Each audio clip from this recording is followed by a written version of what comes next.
savaşın kendisi bir çıkmaz. Yani sorunların diyalogla, müzakereyle, barışla, akli selim yöntemlerle çözülmediğinde savaş bir çıkmaz olarak zaten ortaya çıkıyor ve derinleştiriyor zaten sorun ve çelişkileri. O açıdan bir çıkmaza mı girdi değerlendirmesi burada tarif etmiyor yani mevcut gerçekliği. Savaşın başlamış olması zaten bir çıkmazdır, bir çelişkidir. Amerika ve İsrail'in açıklamalarından yola çıkarak o söyleniyor. Zaten Amerika ve İsrail bir tercih yapmışlardır.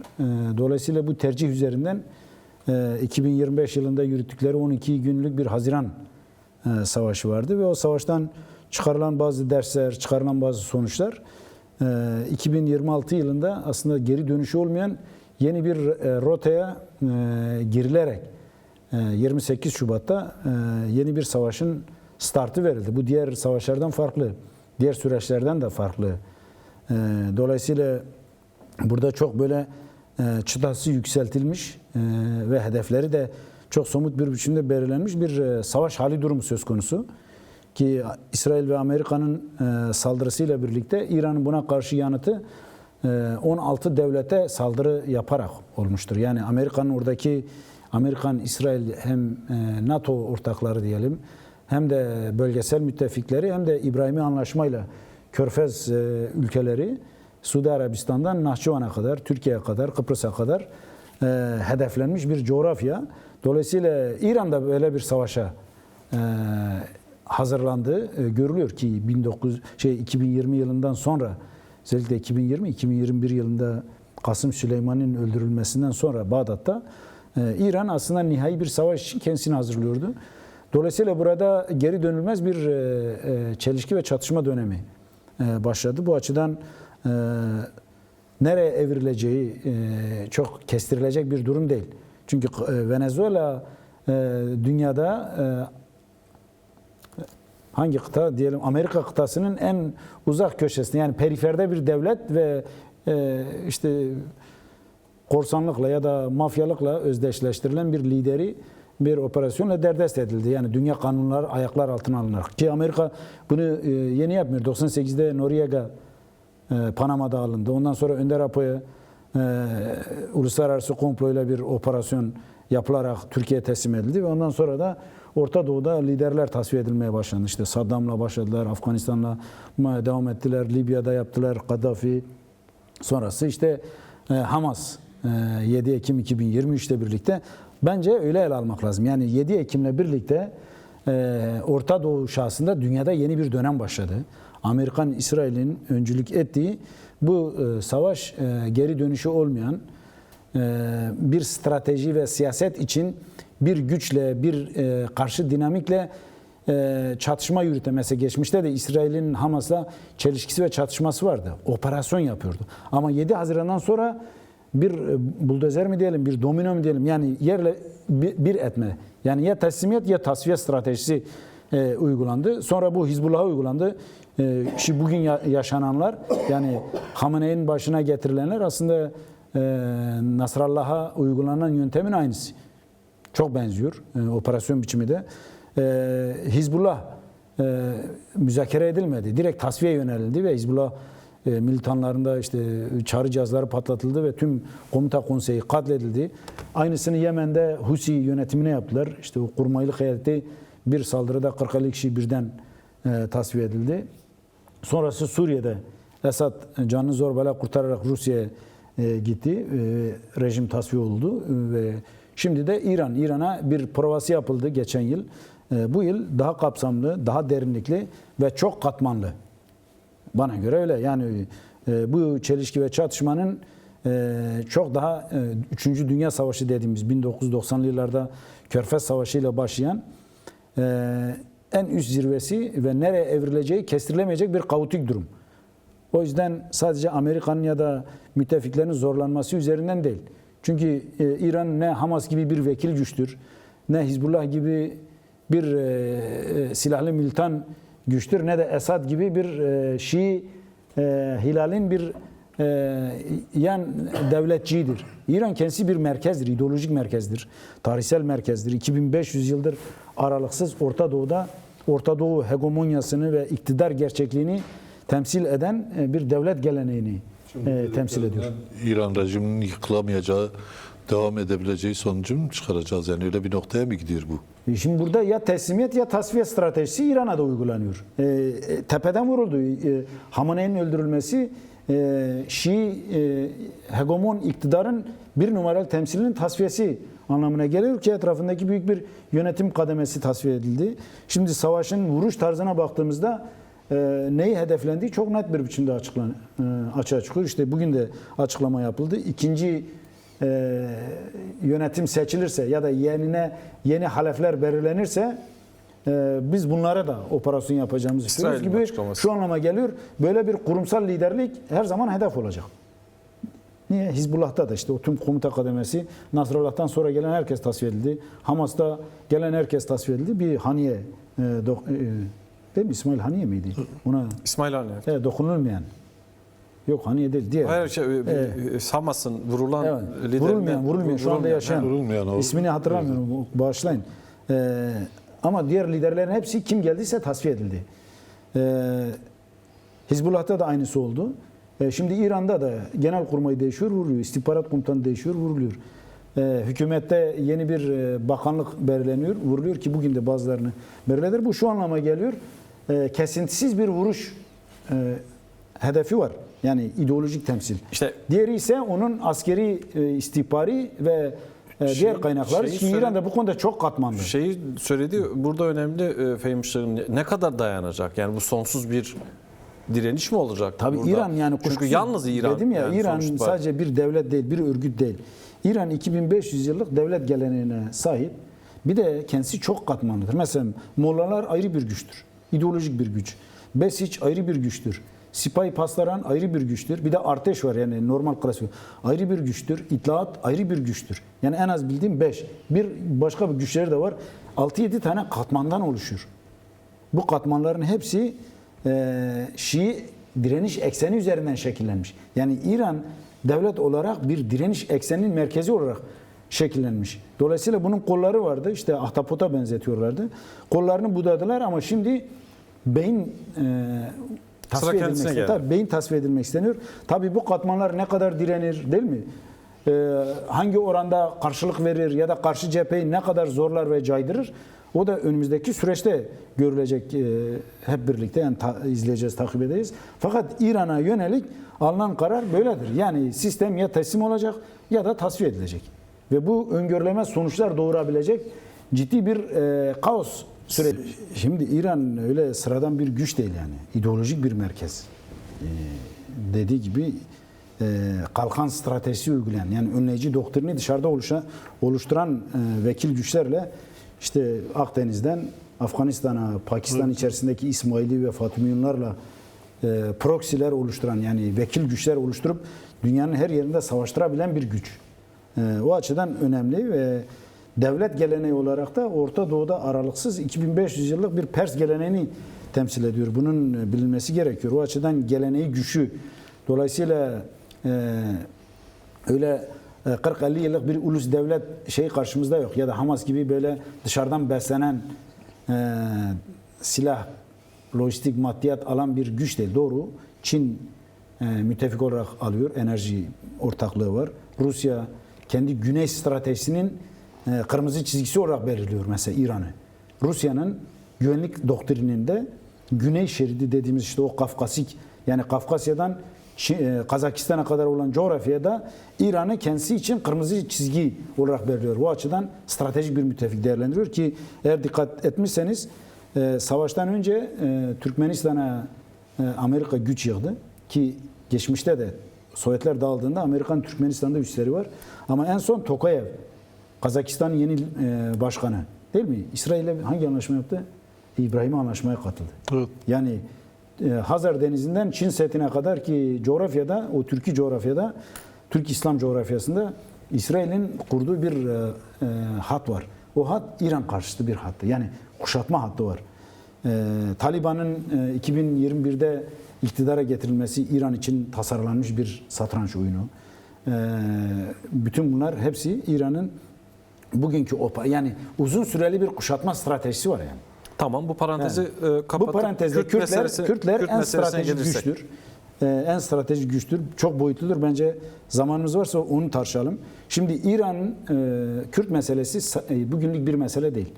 Yani Erdoğan da o gün belirledi. Diyor ki 1639'dan beri İran'la aramızda gelişen dostane ilişkiler. 1639'da ne oldu? Kasr-ı Şirin'de Şirin. Kürdistan ikiye bölündü. Yani Kürdistan'ın ilk bölünmesi, parçalanması Osmanlı ve Safaviler arasında. Hatta NATO'nun bugünkü sınırları 1639 sınırlardır. Şimdi bu bir dengedir ve denklemdir.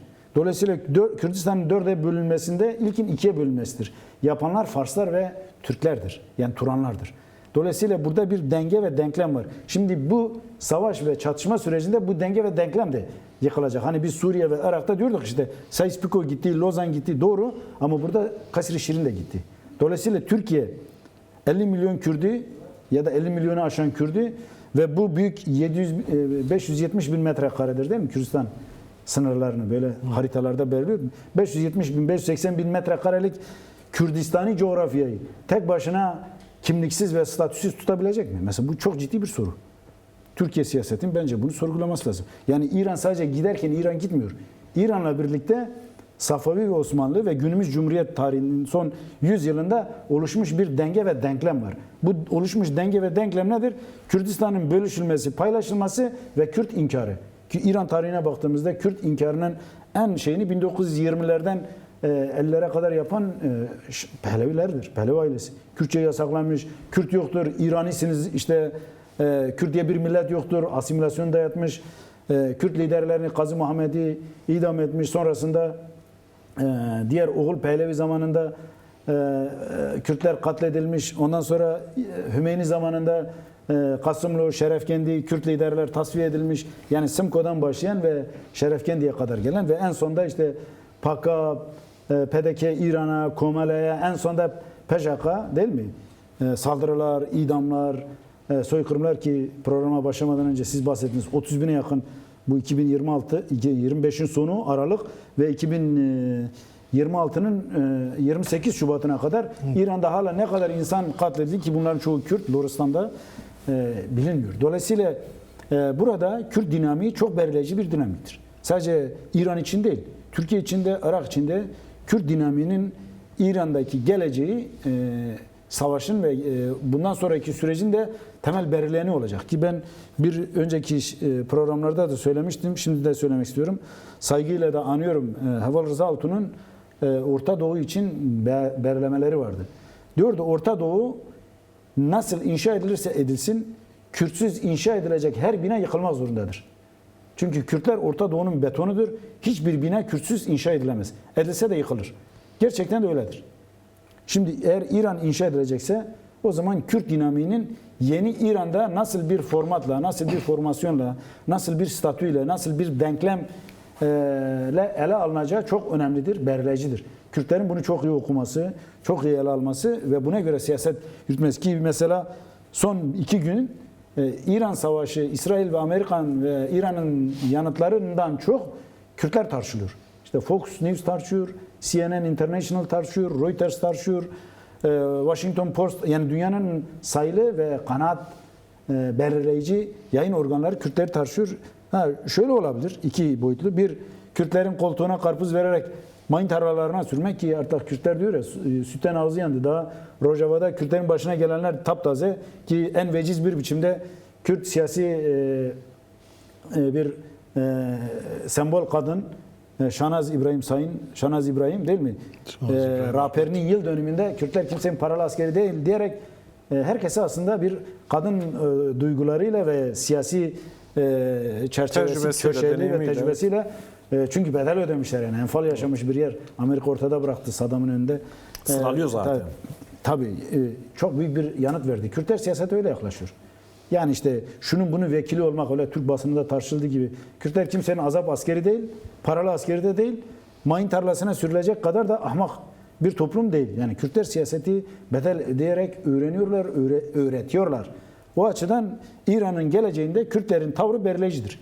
Herkesin de ona göre yaklaşması, ona göre ele alması gerekir. Tabii burada Azeri denklemi çok önemli. Çünkü İran'ın iktidar mekanizmasının içerisinde Farslardan sonra Azeriler ikinci denklemdedir. Yani Hamenei bile yarısı Azeridir. Pezeşkiyan yarısı Azeridir. Ki Kürdistan, ki Batı İran dediğimiz coğrafyada İttihat'tır, Pastaran'dır, ondan sonra Arteş'tir, sınır güvenliğidir, bürokrasidir, valilerdir, melelerdir.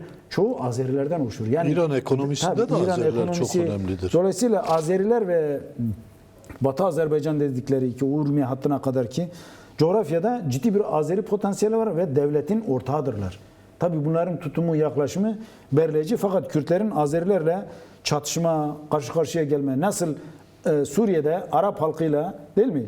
Despotizme, fundamental faşizme, DAEŞ ve benzeri türevlerine bir devrim ortaklığı, kader ortaklığı, kan birliği, düşünce birliği, kader birliği yapıldı. Doğu Kürdistan'da da Kürtlerin yapabileceği en büyük hamle, ki başta da Altı Kürt Partisi ile ortaya konulan Kürt Ulusal İttifakı, bu çok ileri bir adımdır, çok stratejik bir adımdır, partiler üstü bir adımdır.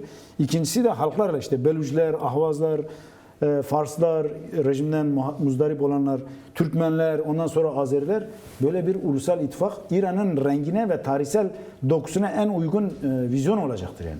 Böyle bir vizyon oluşursa Batı sistemi aslında bunun üzerinden İran içerisinde siyaset yapabilir. Yoksa diktatörlerden diktatör beğen, despotizmden despotizm beğen, ki Batı'nın öyle bir geleneği var. Değil mi? Saddam'ı vurdular 91'de ama tekrar iktidarda bıraktılar. Ki bunun en büyük faturasını Kürtler yaşadı. İşte şimdi de diyorlar ya Kürtler yürüyecek. Kürtler bence böylesi bir denklemde yürüyemezler yani. Yürümelerinin maddi koşulları yok. Yani bir güvence yok.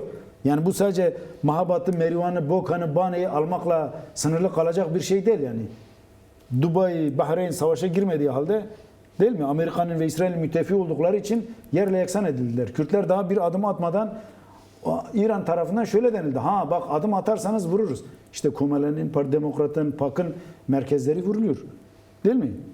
Diğeri geril alanlardır. PEJAK'ın, ki o alanlar daha korunaklı ve şeydir. Diğerleri vurulan yerler, belki izleyicilerimizin çoğu bilmiyor. Bunlar mültecileri kampıdır. Yani PDK'li mülteciler ve Komaleli mültecilerdir. Sivil Orada insanlar okul var, oluyorlar. hastane var. Sivil, yani Mahmur gibi birer kamptır aslında. Tabii. Biri Koydadır, biri Pırde'dedir, biri bilmem Doğu ki Hevler yakınlarındadır. Yani buralarda Mahmur tektir kaçmış. orada, benzeri senin dediğin sivil insanlar yaşadığı en az 60 kamp var bu örgütlerin. Yani işte Amerikan, İsrail'in sivil öldürme şeyleri tartışılıyor da İran her gün vuruyor. Kürt siviller ölünce kimse görmüyor. Dolayısıyla yani orada da vurulan, yani İran'ın yapmak istediği önleyici Kürtlere şunu söylüyor. Hatta bugün KDP YNK'de en üst perdeden uyararak, eğer olası bir savaş gelişirse oradaki tüm yerlerinizi vururuz. Yani işte diyelim mescidi Altyapıyı vurur, vururuz diyor. Sayın Barzani'nin baragahını vurur, Hevler'deki parlamentoyu vurur, Taktak'taki petrolü vurur, işte Kormur'daki gazı vurur, Çamçamal'daki yeri vurur, Dabaşan'daki Bafıl Taliban'ın evini vurur. Vurur yani, İran yapar böyle bir şey. Dolayısıyla yani karşımızda bir devin vurulması ve bu devin vurulurken yaptığı o hareketler kontrol dışına çıkabilir ya da çok kontrollü ve planlı önceden. Çünkü doktrin olarak İran'ın böyle bir savaşın planladığını birçok vesileyle biliyoruz yani. İran böyle bir güne kendisini hazırlamış.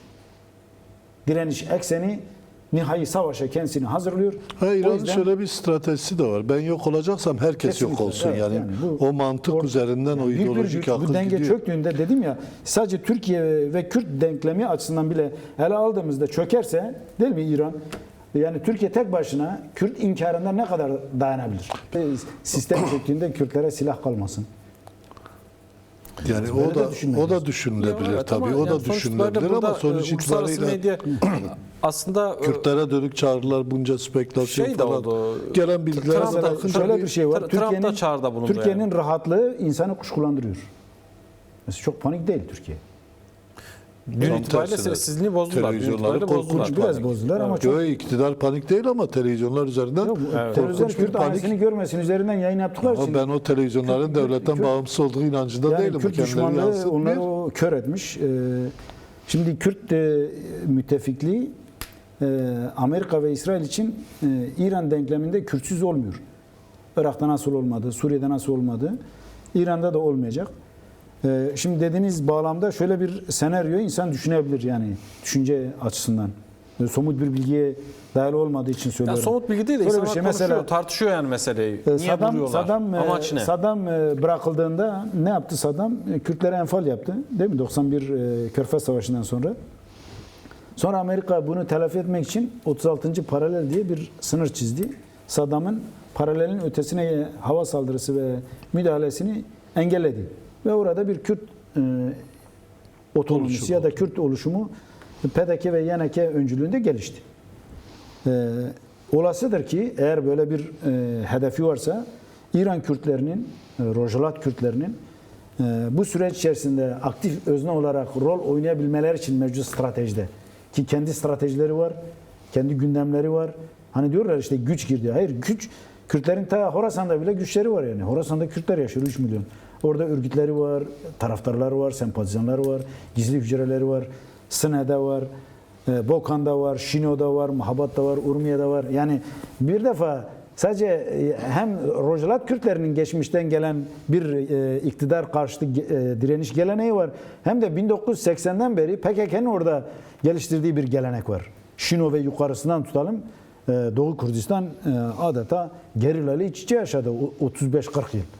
Yani 40 yıl, 40 yıla yakın. Yani o yabancı değil orası. Ya da şimdi ihtiyaç var güç gönderelim üzerinden değil. Orada yani bir toplumsal zemin var. Şimdi Amerika bu gücü... Yani güçten kasıt aslında halkla birlikte silahlı toplumu var ayaklanmayı... yani o halkın evlatları geride tam oluyor. silahlı peşmerge oluyor. ayaklanmayı başlatıp bunlar yönetmeye uzaydan ele gelmiyor geçirmek. yani. Onlar katılıyorlar, örgütleri var. Yani örgütsellik canlı bir şeydir yani. Hücreleri var, komiteler var, lojistik kaynakları var. Halkıdır yani o halkın evlatlarıdır yani. Komala kimdir, PAK kimdir, PDK kimdir, PEŞA kimdir? Değil mi? Civanroğlu'dur, Kirmanşahlı'dır, Urmiyeli'dir. Oranın insanlardır. Başkaları gelip onlar için kurmamış. Yani oluşturulan algı, Kürtler bir şey bilmezler, becermezler. Birilerinin askeri olacaklar. Birilerin paralı silah. Sizin üzerinize gelen füzeyi düşüren NATO silahıdır. Sizin demir kubbeniz çalışmıyor. Yani böyle konuşuyorlar. Sanki diye onları dinleyenlerin kafası çalışmıyor. Ama kendi kafalar çalışmıyor. Çünkü inkar kör eder. İnkar insan doğruyu söyletmez, yalan söyletir, manipüle ettirir. Ama böyle bir inkar işte Bir süre sonra yenilmiş generaller konuşuyor. bir süre sonra da inanıyorlar. Akademik kariyeri tartışmalı sözde proflar konuşuyor. Toplumlarına yalan söylüyorlar. Ve bu yalan yarın Türkiye'ye ceza olarak dönecek. Kayıp olarak dönecek, yük olarak dönecek. Halbuki hakikati söylemeleri lazım. Görevleri o. Maalesef budur. İran için şunu söylemek isterim yani son şeyde eğer sona geldiysek. Evet, yani kapatacağız, 36. araya paralel gibi ki o zaman meridyen oluyor değil mi?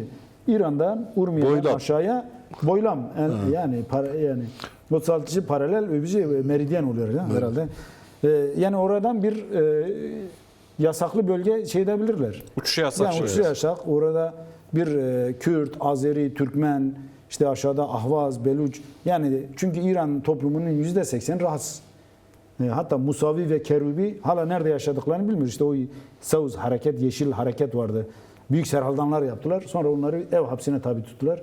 Yaşayıp yaşamadıkları bile bilinmiyor yani. Dolayısıyla İran, Suriye gibi, Irak gibi, Lübnan gibi böyle alternatifsiz bir toplumsal dinamik değil. Yani sadece Şirin Ebadi bile bir Nobel ödüllü yazar ve şahsiyettir değil mi? İran toplumuna öncülük edebilecek kapasitededir. Kürt toplumu onlarca öncü çıkarabilir. Azeriler öncü çıkarabilir. Belüşler öncü çıkarabilir. Ahvaz öncü çıkarabilir. Yani sistem kendisi yani Kürtler bu denklem içerisinde bir sonraki adımı görmek istiyor. kesinlikle yani güvence olmadan, garantisi olmadan yani bizim tarihimiz trajedilerle. O yüzden yani 1639'da başladık ya. Evet. Kürt beyleri öldürüldü, Kürtler sürgün edildi. Mesela Orta Anadolu'da yaşayan Kürtler, Türkiye Orta Anadolu'da 1639 sonrası zorla sürgün edilip ta Konya, Ankara, Polatlı, Kastamonu'ya kadar götürülmüş ve mecburi iskene tabi tutulmuş Kürtler. Yavuz Selim döneminde yaşamış, Cumhuriyet tarihi döneminde yaşamış, Ağrı Savaşı'nda değil mi? Ağrı isyanından sonra Mako İran'a bırakılıyor ki kuzeyindi. Değil mi? Orada bir sürü mübadele oldu, bir sürü insan oradan göç ettirilip Anadolu'ya göç ettirildi. Yani Kürtlerin trajedisi öyle bugün de değil yani. 500 yıldır Kürtler bu acıyı biliyorlar. O yüzden Peki. Suriye deneyimi, Irak deneyimi ki Sayın Barzani ve Taliban'ın ortaya koydukları tutum çok önemli. Şahnaz Hanım'ın ortaya koyduğu tutum gerçekten çok takdire şayan bir duruş. Dolayısıyla Kürtler onu bekliyor. Yani İsrail'de, Batı'da, Avrupa'da, NATO'da sistemi Kürtlerin kanı kurban edilmesi üzerinden değil. Sistemin revize edilmesi, demokratize edilmesi, restore edilmesi, Uluslararası güvence verilmesi. üzerinden evet. Güvence olursa, yoksa Kürtler kendi gündemleriyle, kendi siyasetlerini devam ettirecekler.